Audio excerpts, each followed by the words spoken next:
संजय राऊतांकडून अजित पवारांची नक्कल करत टीका। अमोल कोल्हे बेईमान झाले नाही म्हणून त्यांना पाडणार का, राऊतांचा सवाल।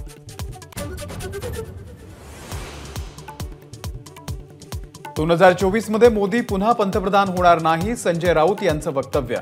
ईव्हीएम नसेल तर भाजप ग्रामपंचायत पण जिंकणार नाही, राऊतांचा हल्लाबोल। राज्यामध्ये एक फुल दोन डाऊटफुलचं सरकार, मंत्रिमंडळाचा तिढा सोडवण्यासाठी सारखी दिल्लीवारी। शेतकऱ्यांच्या प्रश्नासाठी दिल्लीवारी का नाही, कोल्हेंचा सवाल।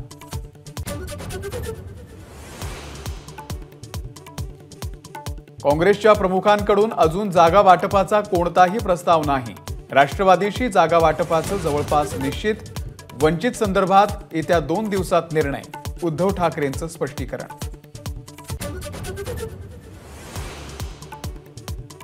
राज्यातल्या 8 ते 9 जागांवरती शिवसेना आणि काँग्रेसची रस्सीखेच कायम।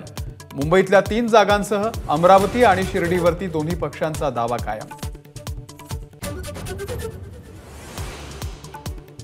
बाबरी मशीद पडली तेव्हा मी तिथेच होतो, देवेंद्र फडणवीसांचं विधान। फडणवीसांच्या वजनानेच बाबरी पडली, उद्धव ठाकरेंचा टोला।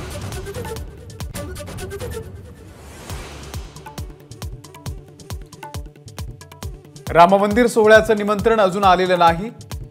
रामलला सर्वांचा, मनामध्ये येईल तेव्हा अयोध्येला जाईल, उद्धव ठाकरे यांचं स्पष्टीकरण।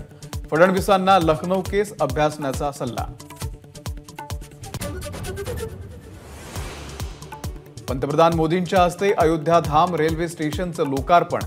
देशभरातील 6 वंदे भारत आणि 2 अमृत भारत ट्रेन्सना हिरवा कंदील।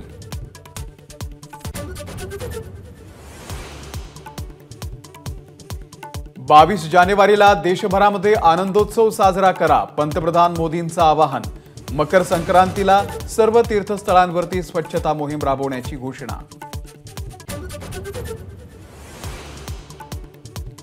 ठाकरे गटाचा अजित पवार गटाला मोठा धक्का। अजित पवारांचे कट्टर समर्थक माजी महापौर संजोग वाघेरे शिवसेनेमध्ये। मावळमधून गद्दारी गाडण्याचा मातोश्रीवरती संकल्प।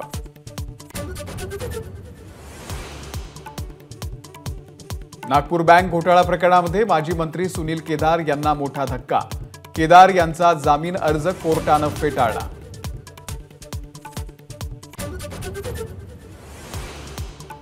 पालघरच्या मनोर विक्रमगड रोडवरती बस आणि डंपरचा भीषण अपघात। 2 चिमुकल्यांचा जागीच मृत्यू, सीसीटीव्ही समोर। मुंबईत मालमत्ता करामध्ये कुठलीही वाढ नाही, मुंबई महानगरपालिकेचे आयुक्त इक्बाल सिंह चहल यांचं स्पष्टीकरण।